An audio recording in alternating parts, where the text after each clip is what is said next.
Approval of minutes. Mr. Chairman, we will have 3 sets of minutes at our next meeting. We do not have any at this meeting. We are still playing catch up from our time down. Courtesy of the floor to visitors. We do not have any speaker cards. However, we do have our new city attorney. He is here. It is his very first day, and we went and had a lovely lunch today. So this is Mr. Biggett. If you would like to just come up and say hello. Sure. Hello, everyone. I tried to say hello a moment ago. I know a couple of you walked in just at the last minute, so I didn't get a chance to say hello to everyone, but look forward to working with you. My name is David Miggett. I've been practicing local government law for about 22 years now.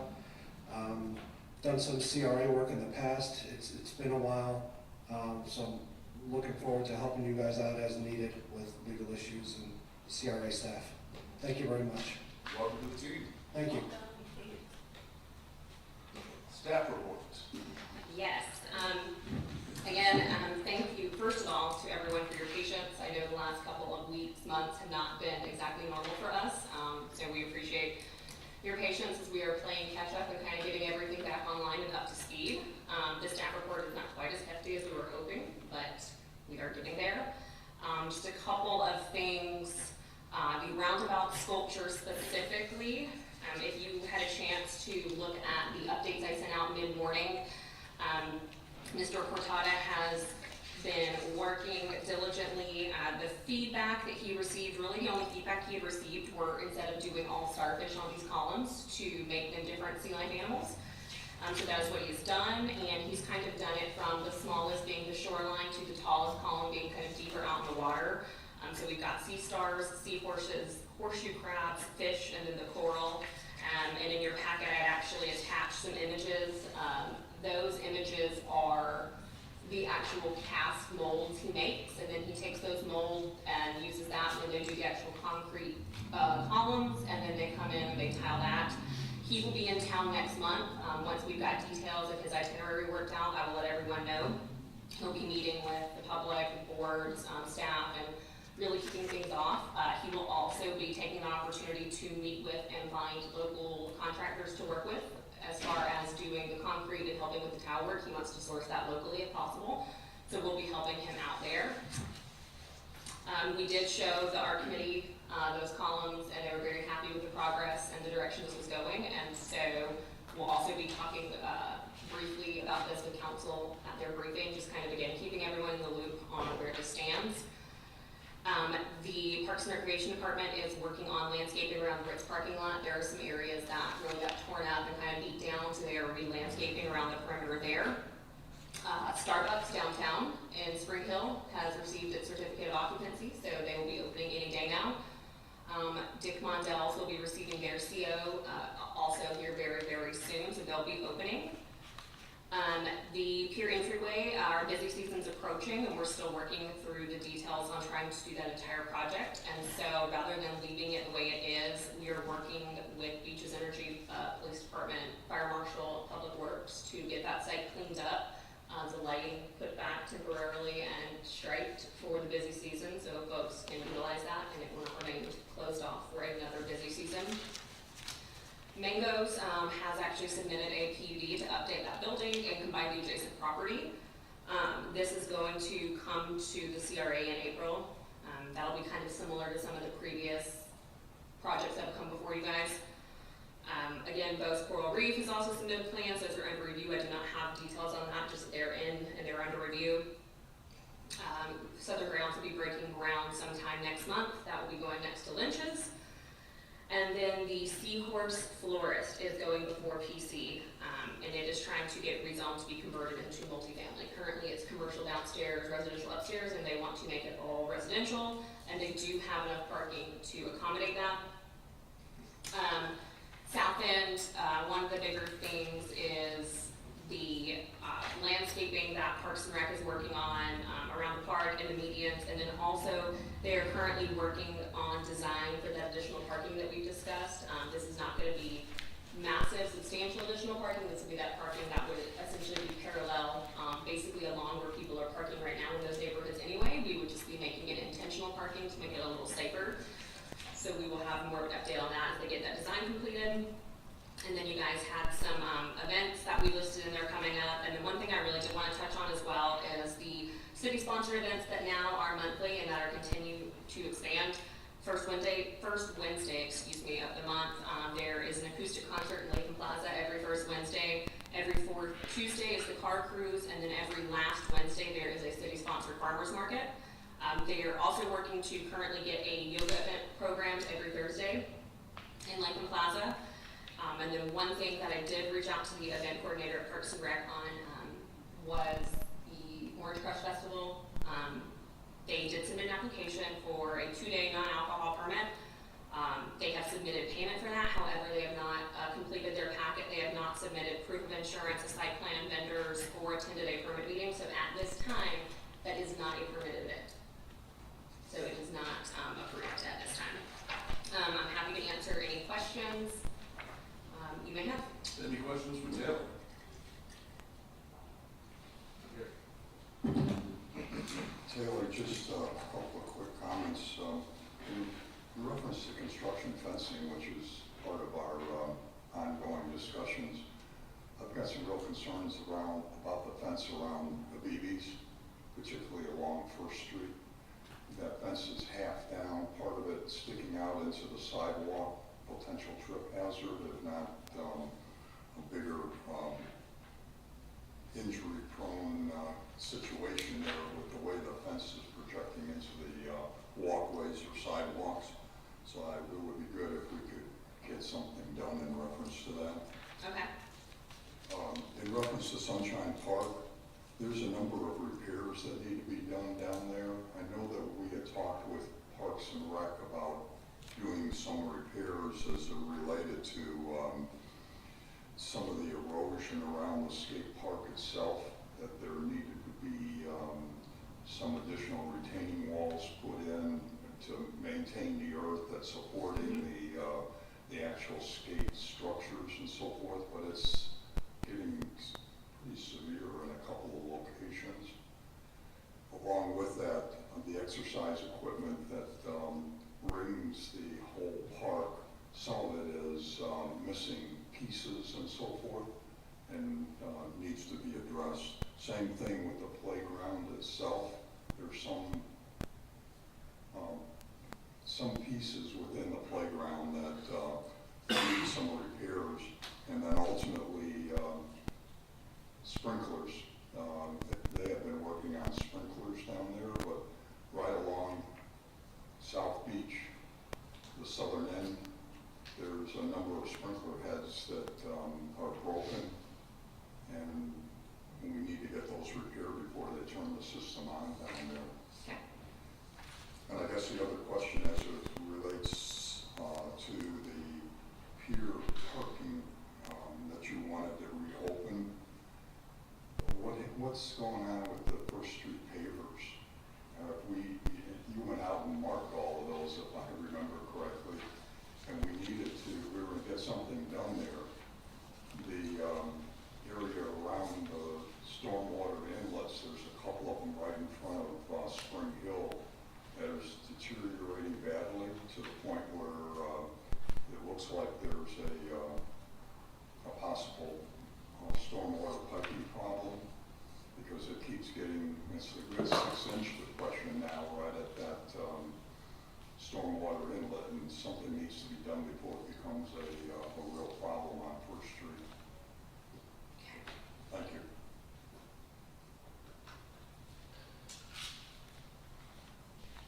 Francis?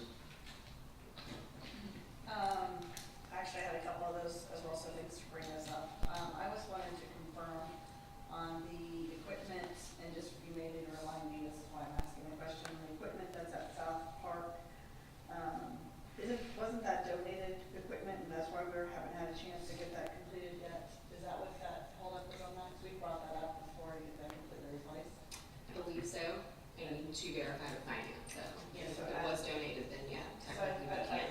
I think we were kind of waiting for Ashley for that. I would like an update on that as well, because it's kind of dangerous if it's rusting and falling apart. And if the solution is completely remove it Mhm. to own it, then I think that should be on our list.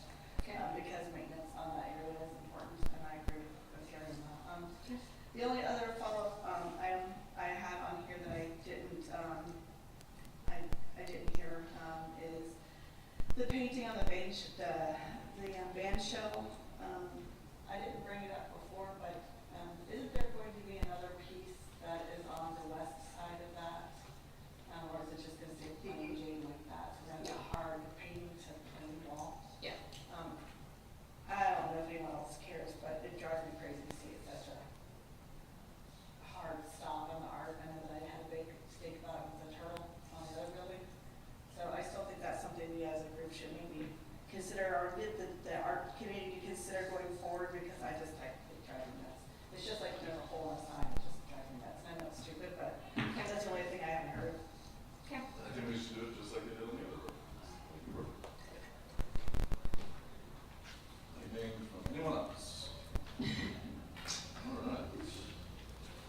are additional questions, I'm happy to take those down. I cannot promise that I will be able to answer them. And our CFO unfortunately was out of town today, so that is why she came to the workshop to discuss that. But yeah, any questions you guys may have, or someone can make a motion to accept the audit report. Any questions for the budget that we presented last week? If not, I will entertain a motion.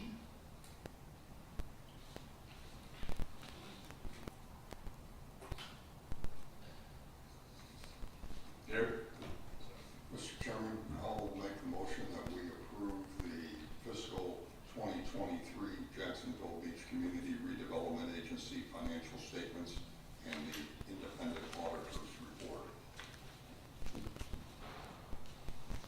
Any seconds? Second. Madam Clerk, we call vote? Yes. Ms. Christie Alton? Yes. Mr. Gary Payton? Yes. Mr. David McGraw? Yes. Ms. Frances Pawlowski? I'd like to not vote since I was unable to review the document. Is that okay? Sure. Okay. And Ms. Megan Evans? Yes.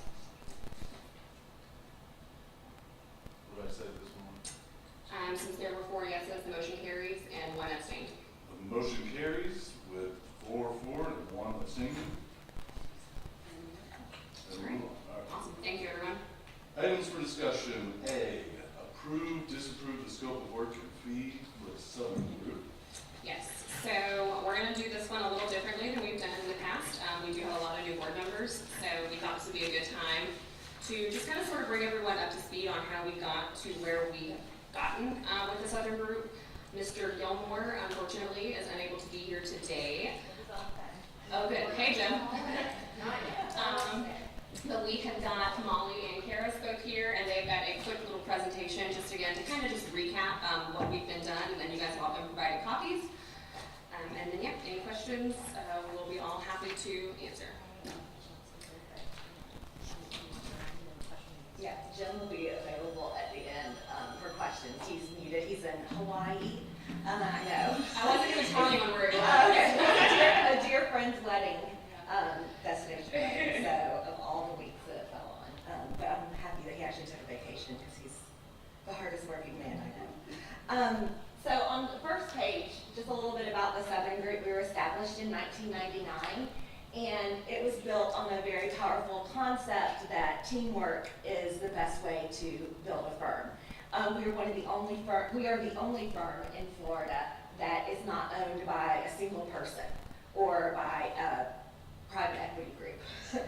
It's actually owned by the partners through shares and stocks. And so that's really created a coordinated team that works for its clients.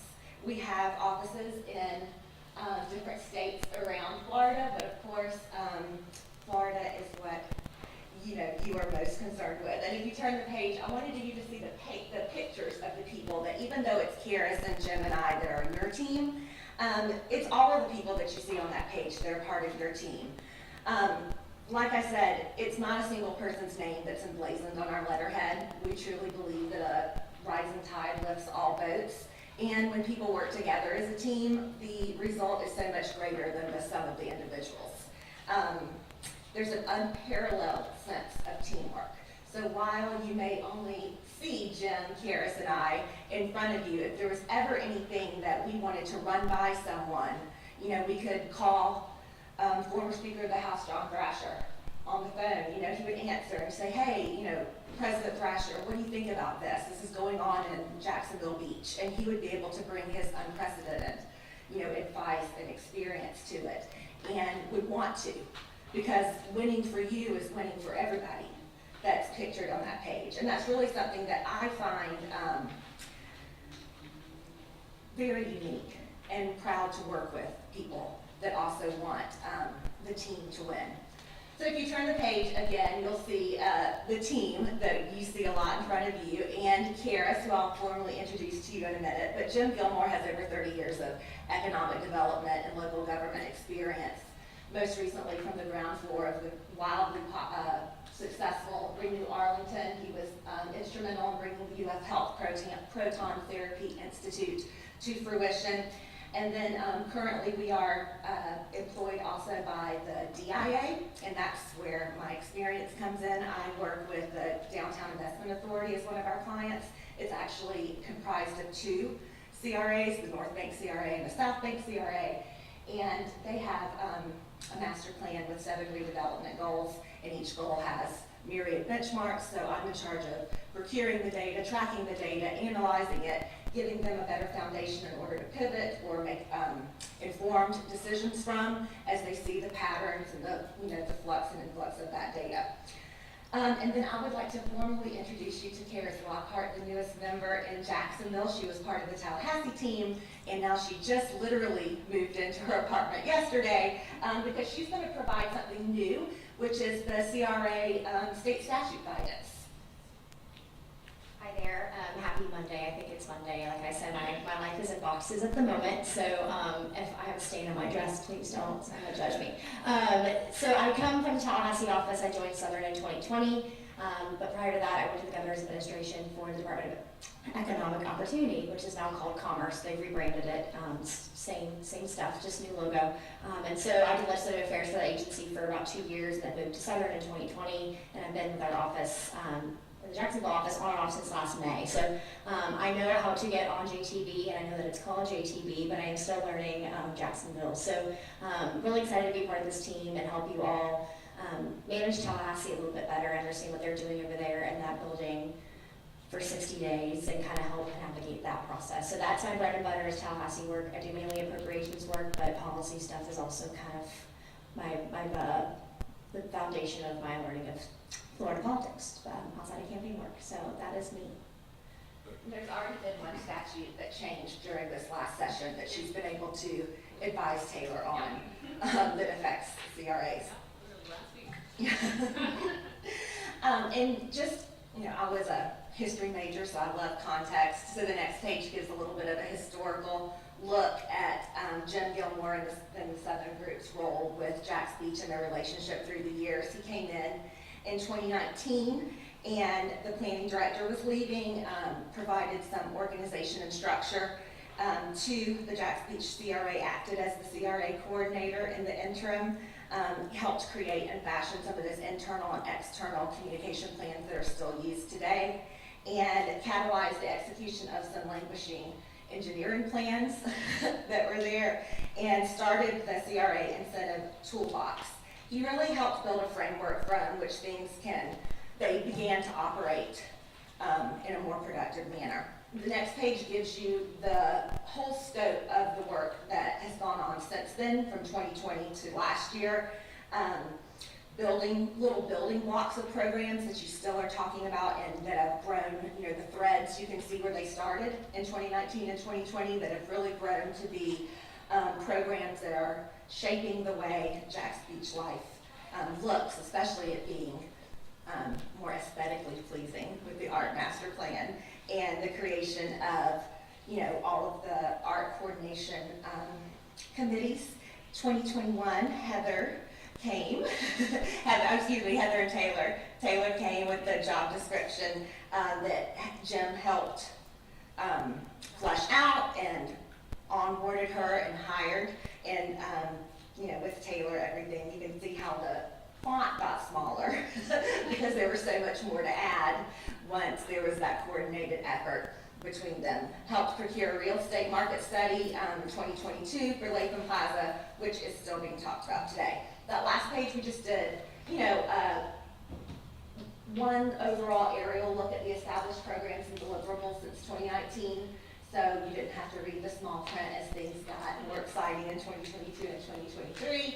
The creation of the Public Art Advisory Committee that y'all just referenced earlier in the meeting, and assisting in the language of the downtown plan amendments to specify the CRA maintenance program. Those are some of the more recent deliverables that have occurred. The last page, I'm not going to read all of those to you because you have those, but I wanted to bring Karis back in because what's important now that I think is an added valuable layer is that as we go through the scope of work and as you talk about programs and how they look in those established partnerships, she is that sieve that it can all go through, considering how things have changed at the state.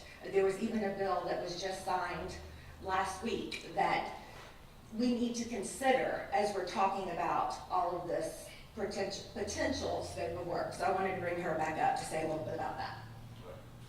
Sure. So legislative session, for those who may not know, in Tallahassee is 60 straight days, but prior to those 60 straight days, there's 6 or 7 weeks of committee weeks where they start drafting bills and ideas are workshopped in committee, and you kind of get a preview of what's going to happen those 60 straight days. This coming session will be, for 2025, will be in March through May, so we'll have committee week start in January. So Tallahassee is interesting, right? They don't really love home rule. And so when you hear home rule, you kind of think, you know, Jack's Beach, CRA, Jack's Beach knows what they want for Jack's Beach, but they pass laws that for Miami-Dade that unfortunately or do fortunately affect Jacksonville. So we try and help be an advocate for you to say, that may work for Tampa, but maybe that doesn't work for Jacksonville. So we're kind of your advocate, your ear on the ground. When I spend those 60 straight days in Tallahassee, I'm kind of your voice over there as well. Thankfully with a large team, because becomes a lot of ears on the ground, eyes and ears, and so being able to not be maybe everywhere at once, but our team is, and so we have an internal process that we manage reports and whatnot. But two big items that Tallahassee worked on this session. One of them is homelessness. I don't know if you saw last week the governor signed the homelessness bill.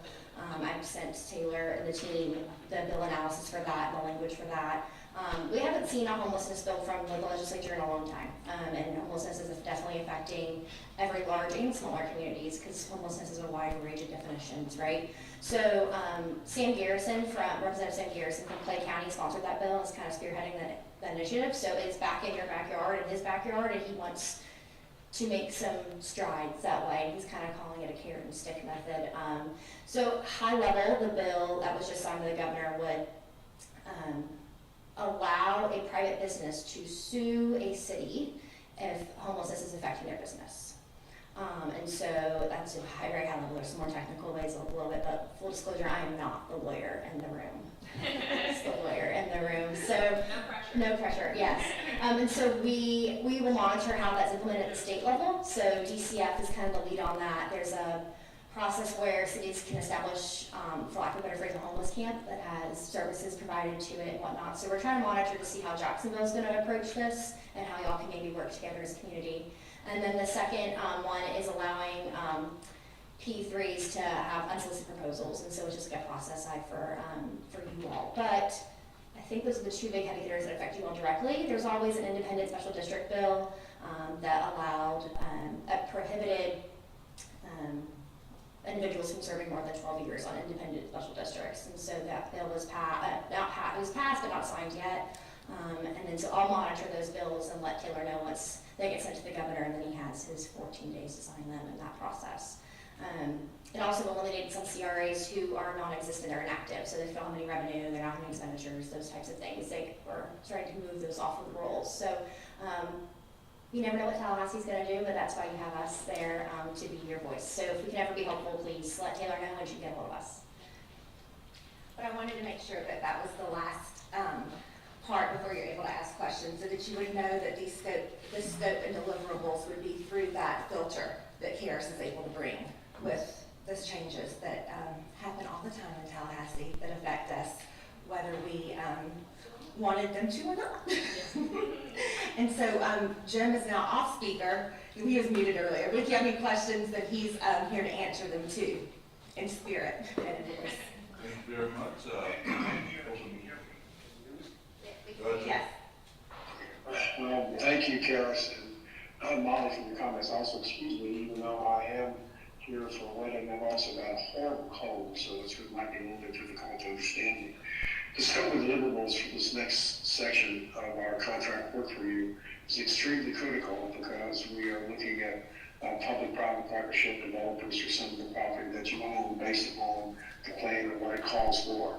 And we're very excited about working on that. The real estate market continues not to cool, and there's extreme interest from the private development community about Jacksonville Beach, and we've been working on that for a while. We've already developed ideas and thoughts on how the P3 can work, which we'll be discussing with you in the days and months to come. In addition to that, we'll be looking at the downtown plan to see what changes need to be made in that to accommodate the goals and objectives for the CRA. All right,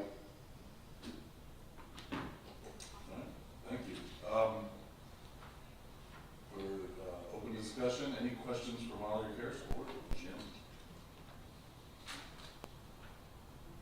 Francis? I'm just going to take a second to advocate for you all. I am the senior on this board, and it probably will be my last year now that we have a good, decent staff and what have you. For those of you who have not been on the board, I know that I cannot speak for you, but I would encourage you guys to really look at the big scope that the CRA has been over in the past 12 years that I've been here, or at least somewhat involved in it, and to go from having absolutely no help to kicking and screaming to get help, to having to have no one as our lead, to eventually having our past chair recommend this group. Art was a genius in my opinion when it came to getting us help, because it kickstarted us actually getting help that we've been asking for. So even though maybe down the line we'll have more staff for us as a group, because it seems that the city council doesn't seem to think we need more, I encourage you all to harass them if I am not here, to get extra help, because other CRAs actually have a staff, not just one person. And the fact that we were able to utilize you and increase our budget in the past years, I think in 2019 was the first year that we actually put in our budget for actual help, that was a workaround from having a staff. So for that, I am excited to see this is here. It makes me comfortable with that you're here for this, even though like in the future it may not be something that is needed until Taylor gets some more help. And we get our liaison, our downtown ambassador that we keep trying to get. So other than that, I just want to say that I'm happy to see that this contract is still going. I'm happy to see that the price has not gone gougingly high. I'm very happy you guys are sticking to your word on that.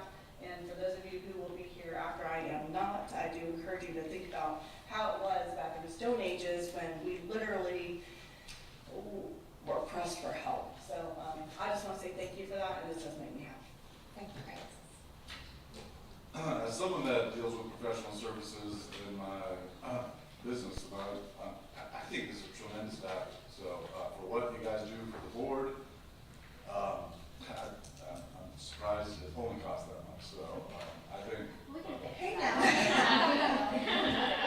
tremendous value, and that just speaks to what you guys deliver for the board. We don't need a financial plan. Any other comments?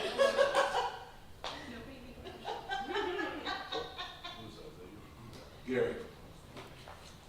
Just a couple quick questions. I'm not sure I understood when I was reading through this. This may actually go to Taylor. In the description, it talks about this renewal will allow staff to continue to utilize their services through December 11th, 2024, which is the expiration of the consultant services contract with JTA. And I'm not sure how that relates to our contract. We're a piggyback of the JTA contract, and so their final renewal expires in December, but they already have another contract in place that is another piggyback contract that will take over once the JTA expires. But since they've been with us in 2019, it has been because of the JTA contract. I got it. Okay.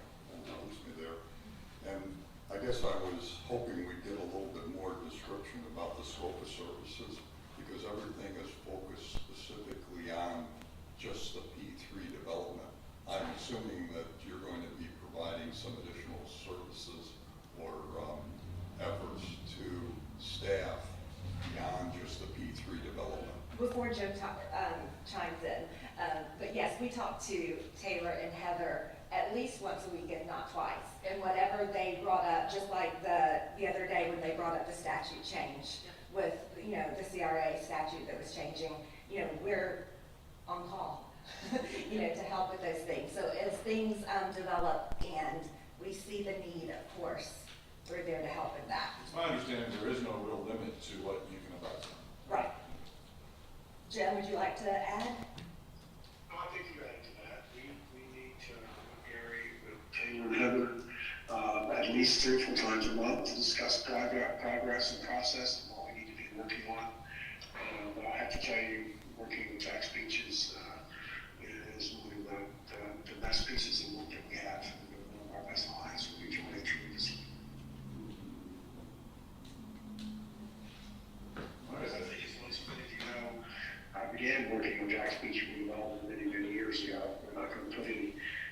numbers on it because those should be unlisted, but it's great to see the Jack's Beach redevelopment and the South Beach redevelopment area taking off and being able to grow, and still a lot more to do.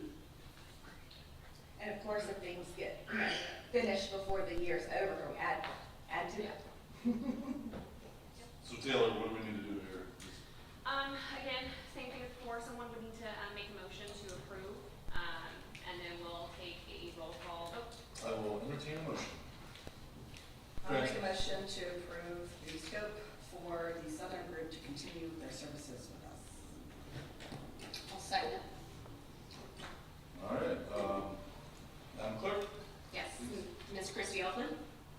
Yes. Mr. Gary Paytown? Yes. Mr. David McGraw? Yes. Ms. Frances Pawlowski? Yes. Ms. Megan Edwards? Yes. Okay, by your votes, we have approved that. All right, item B. All right, so this one, as far as having a memo or anything like that, was intentionally left blank because we did not necessarily want to tell you what to discuss. But we also do want to remember, you know, we do have an ending time, so we don't want to get too far off the train tracks on this, but we are in the midst currently of our fiscal year 25 budget, and that is moving along quickly. And as always, there are a lot of infrastructure, you know, related projects. A lot of money is going into incentives, obviously, art, Latham Plaza, you know, our various projects. We just kind of really wanted to get some high-level feedback, comments, if there were anything that the agency felt like, hey, this has been number 8 on the list, and we want to see this be number 1. Or if there's something maybe that has never been on there before, but it's something that wants to get put on the radar. I can't promise it'll be FY25, but it may be something that could get pushed into 26. We just kind of wanted to have those, like I said, kind of 30,000-foot conversations, just so we can bring that feedback back to administration and continue to work on this budget. Francis?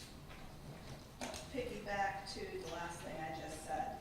Out of everything that's already in the works and our physical, our money, our budget for the next couple of years, I truly want our punch list from a decade ago to have an owner. And I would like that person to be our ambassador that can not only get things, simple things done by either honeydew or what have you, but they also can be part of our helping knock on doors and helping our code enforcer, someone, jack a trade, just to be a thorn in every department's backside on benefit of us, but be the smiling face for those who visit. That is number 1 for me. Please. Does anyone else want to share their kind of high-level priorities? Gary?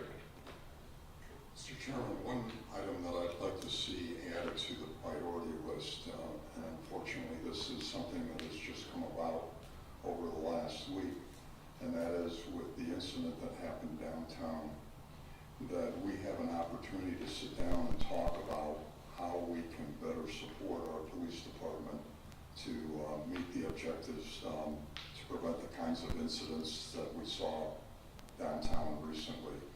We put a number of dollars into putting in additional security cameras and things to that extent. And I only have bits of information. I don't have any real facts. But what I had heard was that not all of our cameras were working properly. And so I would like us to get an update of where we stand with all of that and whether or not we've got everything operational the way it was supposed to function. And if not, and if it didn't meet the needs of the police department, what are the additional things that we need to do to help support our police department and improve the safety of the downtown area? I think this needs to be a major priority for us. It didn't take long, all the work that we've done over the last several years to change the reputation of the downtown kind of fell apart very quickly in one night. And that's unfortunate, and we need to figure out a way to get us on the right path. So that is a good segue to, I guess, tell everybody, I was invited to a meeting Friday last week with the mayor.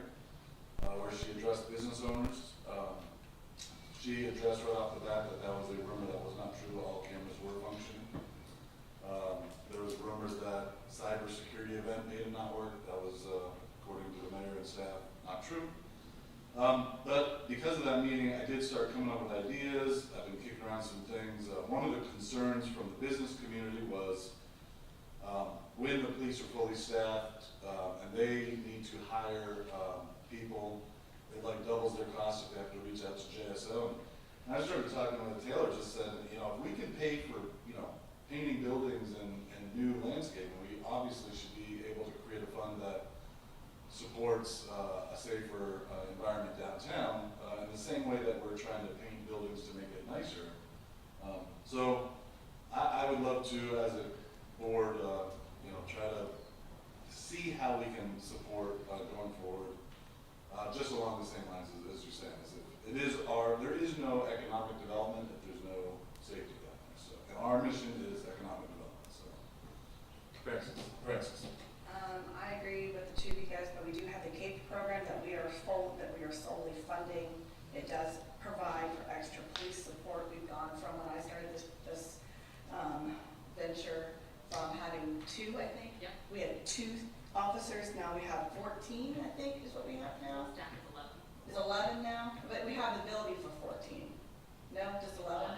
So, I mean, the fact that we've increased it basically 1 body per year that I've been here, I think that is an improvement in itself. However, we can't expect, and this is, I agree with you, we cannot expect our police to be everywhere at every moment of time. There are bad players in the world. I do not think it's fair to say that we are not doing our part. I do not think it's fair to say the police didn't have stuff. I'm not saying you guys are saying that. I'm just making it for the record that we as a community, as a membership, council, whatever the heck we are now, I can't even say an agency, we have supported the police, and we actually have a very unique CAPE program specifically for this cause. And I don't think our reputation has gone downhill. I think that's a lot of people just jumping on the bandwagon. I think if they look at the actual statistics, we have a phenomenal police force and a phenomenal support of that police force. What I'd recommend is if they feel that they have the capacity, that they know they can come to us. And I know that our current chief does know that. Yeah. He very much is aware that we will come knocking on his door to hand him. And I agree with you guys completely. I'm just letting you know for the record. I don't want it to be like, oh, we're not doing anything. We really have done so much as an agency for this area. And one of the things, you know, that I want to say, I think we can make an immediate impact by supporting the business owners rather than trying to hire more police. That's a longer term, harder thing to do. But if we can remove the barriers that might say, for example, a business owner not to hire additional security for the event, and we can help them with that, I think that's something that can make immediate impacts. Clerk, Taylor, do you have your hand up? I did, sorry. I was just going to address the rumor of the camera issue. It's unfortunate the rumor started, but no, our shutdown did not affect our cameras at that moment. And then also just with the cameras, you know, it's not that we want to ever be secretive about them or anything like that, but the reason we don't discuss them a lot is kind of goes all the way back to when the police chief came for the additional funding.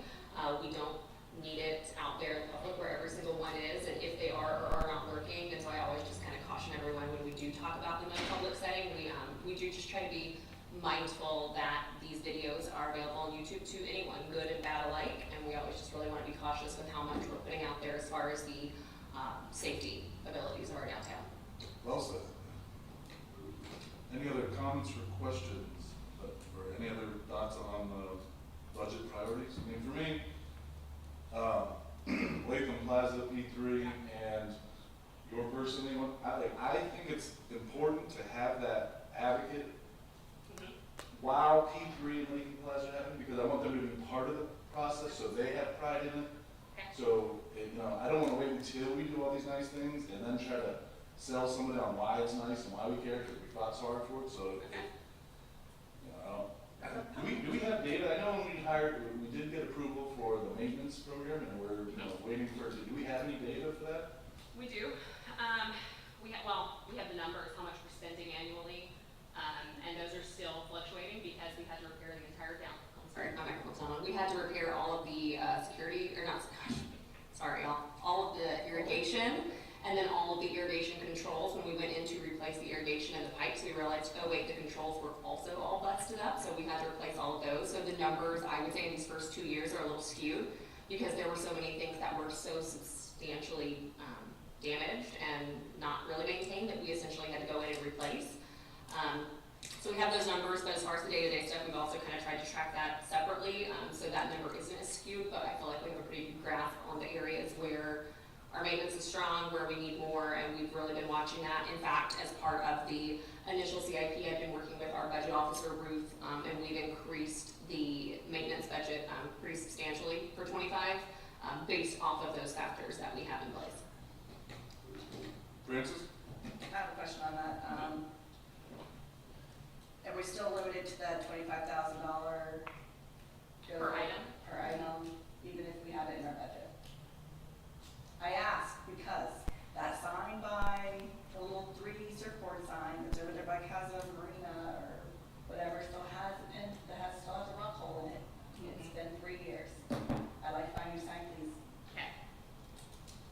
It's on the punch list. So I just need to know if we increase it, how do we get done? At the end of the day, we can do it, that would still have to go through council. And at that point, because it is signage and it's branding, I would think the best practice in that, even if it wasn't out of that threshold, would be to still get council approval because it is a sign.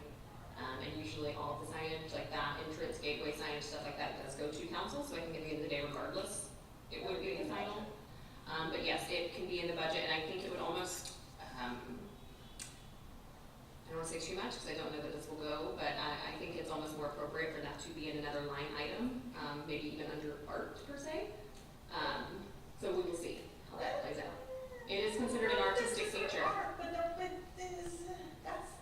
That wasn't designed or is not being changed. It's a fixture. That is a lighting fixture. That is not an art piece. It is, but in the new plans, it's an art piece, in the pure parking lot design plans. So Where's Jim?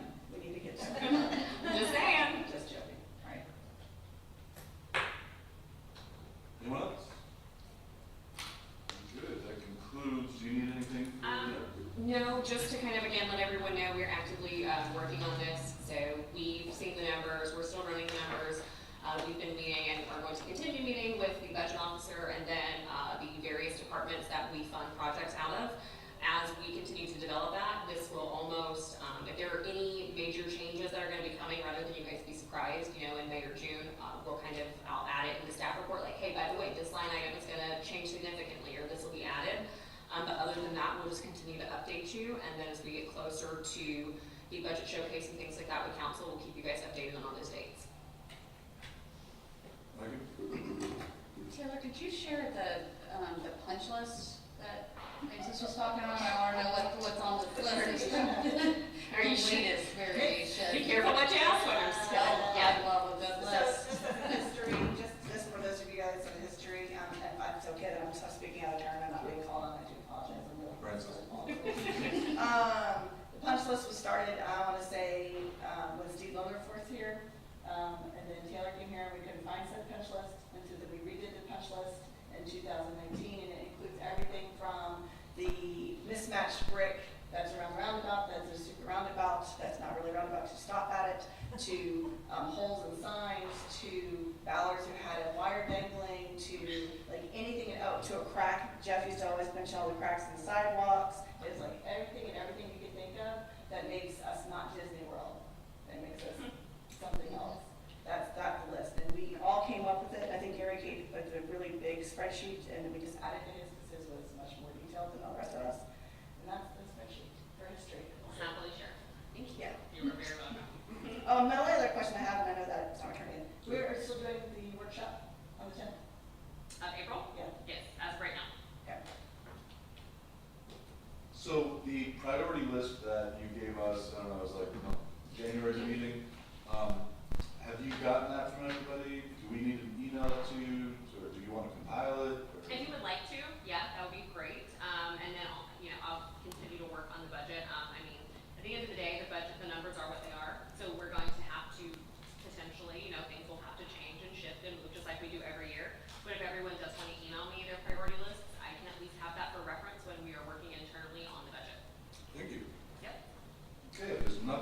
it's